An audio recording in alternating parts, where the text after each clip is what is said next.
La République de Platon, livre 2e. Discours de Socrate, suite. Par conséquent, si vous le voulez, nous chercherons d'abord la nature de la justice dans les cités. Ensuite, nous l'examinerons dans l'individu, de manière à apercevoir la ressemblance de la grande dans la forme de la petite. Ce me semble fort bien, répondit-il. Mais maintenant, repris-je, si nous observions la naissance d'une cité, n'y verrions-nous pas la justice apparaître, ainsi que l'injustice? Probablement, dit-il. Et cela fait, n'aurions-nous pas l'espoir de découvrir plus aisément ce que nous cherchons? Si, sans aucun doute. Vous semble-t-il donc qu'il nous faille tenter de mener à terme cette recherche? À mon avis, ce n'est pas une petite affaire. Examine-le. C'est tout examiner, dit Adadimante. N'agis pas autrement. Ce qui donne naissance à une cité reprise, c'est, je crois, l'impuissance où se trouve chaque individu de se suffire à lui-même, et le besoin qu'il éprouve d'une foule de choses, ou bien penses-tu qu'il y ait quelque autre cause à l'origine d'une cité? Aucune, répondit-il. Ainsi donc, un homme prend avec lui un autre homme pour tel emploi, un autre encore pour tel autre emploi, et la multiplicité des besoins assemble en une même résidence un grand nombre d'associés et d'auxiliaires. À cet établissement commun, nous avons donné le nom de cité, n'est-ce pas? Parfaitement. Mais quand un homme donne et reçoit, il agit dans la pensée que l'échange se fait à son avantage. Sans doute. Eh bien donc, repris-je, jetons par la pensée les fondements d'une cité. Ces fondements seront apparemment nos besoins, sans contredit. Le premier et le plus important de tous est celui de la nourriture, d'où dépend la conservation de notre être et de notre vie, assurément. Le second est celui du logement, le troisième celui du vêtement et de tout ce qui s'y rapporte. C'est cela. Mais voyons, dis-je, comment une cité suffira-t-elle à fournir tant de choses? Ne faudra-t-il pas que l'un soit agriculteur, l'autre maçon, l'autre tisserand? Ajouterons-nous encore un cordonnier ou quelque autre artisan pour les besoins du corps? Certainement. Donc, dans sa plus stricte nécessité, la cité sera composée de 4 ou 5 hommes, il le semble. Mais quoi? Faut-il que chacun remplisse sa propre fonction pour toute la communauté, que l'agriculteur, par exemple, assure à lui seul la nourriture de 4, dépense à faire provision de blé 4 fois plus de temps et de peine, et partage avec les autres, ou bien, ne s'occupant que de lui seul, faut-il qu'il produise le quart de cette nourriture dans le quart de temps, des 3 autres quarts emploie l'un à se pourvoir d'habitation, l'autre de vêtements, l'autre de chaussures, et sans se donner du tracas pour la communauté, fasse lui-même ses propres affaires? Adimante répondit. Peut-être, Socrate, la première manière serait-elle plus commode.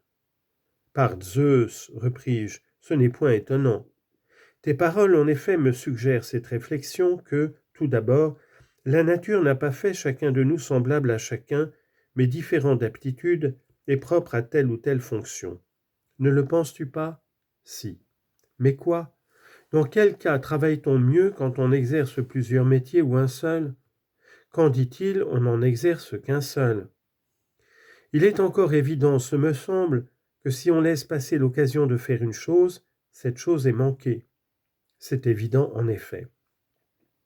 Car l'ouvrage, je pense, n'attend pas le loisir de l'ouvrier, mais c'est l'ouvrier qui nécessairement doit régler son temps sur l'ouvrage au lieu de le remettre à ses moments perdus. Nécessairement. Par conséquent, on produit toute chose en plus grand nombre, mieux et plus facilement, lorsque chacun, selon ses aptitudes, et dans le temps convenable, se livre à un seul travail, étant dispensé de tous les autres. Très certainement. Il faut donc à Dimante plus de 4 citoyens pour satisfaire aux besoins dont nous avons parlé. En effet, il est vraisemblable que le laboureur ne fera pas lui-même sa charrue s'il veut qu'elle soit bonne, ni sa bêche, ni les autres outils agricoles. Le maçon non plus ne fera pas ses outils. Or, il lui en faut beaucoup à lui aussi. Il en sera de même pour le tisserand et le cordonnier, n'est-ce pas? C'est vrai. Voilà donc des charpentiers, des forgerons et beaucoup d'ouvriers semblables qui, devenus membres de notre petite cité, augmenteront sa population. Certainement. Mais elle ne serait pas encore très grande si nous y ajoutions bouviers, bergers et autres sortes de pasteurs, afin que l'agriculteur ait des bœufs pour le labourage, le maçon aussi bien que l'agriculteur des bêtes de somme pour les charrois, le tisserand et le cordonnier des peaux et des laines. Ce ne serait pas non plus, dit-il, une petite cité si elle réunissait toutes ces personnes. Mais repris-je, fonder cette ville dans un endroit où l'on n'aurait besoin de rien importer est chose presque impossible. C'est impossible en effet. Elle aura donc besoin d'autres personnes encore qui, d'une autre cité, lui apporteront ce qui lui manque. Elle en aura besoin. Mais si ces personnes s'en vont les mains vides, ne portant rien de ce dont les fournisseurs ont besoin, elles repartiront aussi les mains vides, n'est-ce pas? Il me le semble. Il faut donc que notre cité produise non seulement ce qui lui suffit à elle-même, mais encore ce qui en telle quantité lui est demandé par ses fournisseurs. Il le faut en effet. Par suite, elle aura besoin d'un plus grand nombre de laboureurs et d'autres artisans, certes, et aussi d'agents qui se chargent de l'importation et de l'exportation de diverses marchandises. Or, ceux-ci sont des commerçants, n'est-ce pas? Oui. Nous aurons donc besoin aussi de commerçants, assurément. Et si le commerce se fait par mer, il nous faudra encore une multitude de gens versés dans la navigation.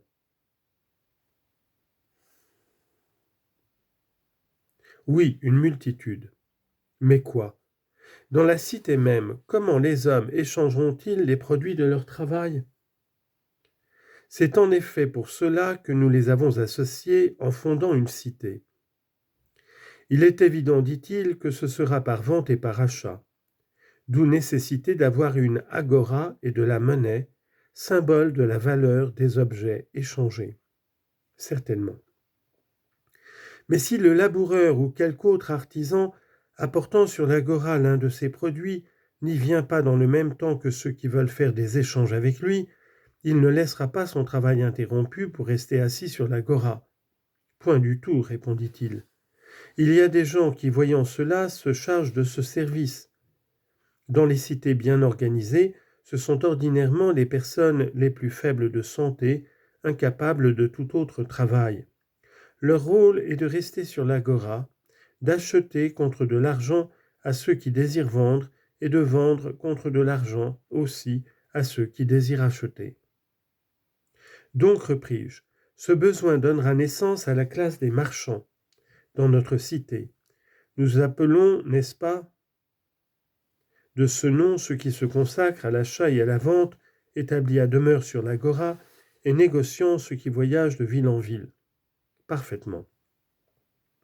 Il y a encore, je pense, d'autres gens qui rendent service, ceux qui, peu dignes par leur esprit de faire partie de la communauté, sont, par leur vigueur corporelle, aptes aux gros travaux. Ils vendent l'emploi de leur force, et comme ils appellent salaire le prix de leur peine, on leur donne le nom de salariés, n'est-ce pas? Parfaitement. Ces salariés constituent, ce semble, le complément de la cité. C'est mon avis. Eh bien, Adimante, notre cité n'a-t-elle pas reçu assez d'accroissement pour être parfaite? Peut-être. Alors, où y trouverons-nous la justice et l'injustice? Avec lequel des éléments que nous avons examinés ont-elles pris naissance? Pour moi, répondit-il, je ne le vois pas, Socrate, à moins que ce ne soit dans les relations mutuelles des citoyens. Peut-être, dis-je, as-tu raison, mais il faut l'examiner sans nous rebuter. Considérons d'abord de quelle manière vont vivre des gens ainsi organisés. Ne produiront-ils pas du blé, du vin, des vêtements, des chaussures? Ne se bâtiront-ils pas des maisons? Pendant l'été, ils travailleront la plupart du temps nus et sans chaussures, pendant l'hiver, vêtus et chaussés convenablement. Pour se nourrir, ils prépareront des farines d'orge et de froment, cuisant celles-ci, se contentant de pétrir celles-là. Ils disposeront leurs nobles galettes et leurs pains sur des rameaux ou des feuilles fraîches, et couchés sur des lits de feuillage, fait de coulevrés et de myrte, et se régaleront eux et leurs enfants, buvant du vin, la tête couronnée de fleurs, et chantant les louanges des dieux. Ils passeront ainsi agréablement leur vie ensemble, et régleront le nombre de leurs enfants sur leurs ressources, dans la crainte de la pauvreté ou de la guerre. Alors Glaucon intervint. C'est avec du pain sec, ce semble, que tu fais banqueter ces hommes-là. Tu dis vrai, repris-je, j'avais oublié les mets. Ils auront du sel, évidemment, des olives, du fromage, des oignons, et ces légumes cuits que l'on prépare à la campagne. Pour dessert, nous leur servirons même des figues, des pois et des fèves. Ils feront griller sous la cendre des baies de myrte et des glands qu'ils mangeront en buvant modérément. Ainsi, vivant dans la paix et la santé, ils mourront vieux, comme il est naturel, et légueront à leurs enfants une vie semblable à la leur. Et lui, si tu fondais une cité de pourceaux, Socrate, dit-il, les engraisserais-tu autrement? Mais alors, Glaucon, comment doivent-ils vivre demandai-je. Comme on l'entend d'ordinaire, répondit-il. Il faut qu'ils se couchent sur des lits, je pense, s'ils veulent être à leur aise, qu'ils mangent sur des tables et qu'on leur serve des mets et les desserts aujourd'hui connus. Soit, dis-je, je comprends. Ce n'est plus seulement une cité en formation que nous examinons, mais aussi une cité pleine de luxe. Peut-être le procédé n'est-il pas mauvais. Il se pourrait en effet qu'une telle étude nous fît voir comment la justice et l'injustice naissent dans les cités. Quoi qu'il en soit, la véritable cité me paraît être celle que j'ai décrite comme saine. Maintenant, si vous le voulez, nous porterons nos regards sur une cité atteinte d'inflammation, rien ne nous en empêche. Nos arrangements en effet ne suffiront pas à certains, non plus que notre régime. Ils auront des lits, des tables, des meubles de toutes sortes, des mets recherchés, des huiles aromatiques, des parfums à brûler, des courtisanes, des friandises, et tout cela en grande variété. Donc, il ne faudra plus poser comme simplement nécessaire les choses dont nous avons d'abord parlé, maisons, vêtements, chaussures. Il faudra mettre en œuvre la peinture et la broderie, se procurer de l'or, de l'ivoire et toutes les matières précieuses, n'est-ce pas? Oui, répondit-il.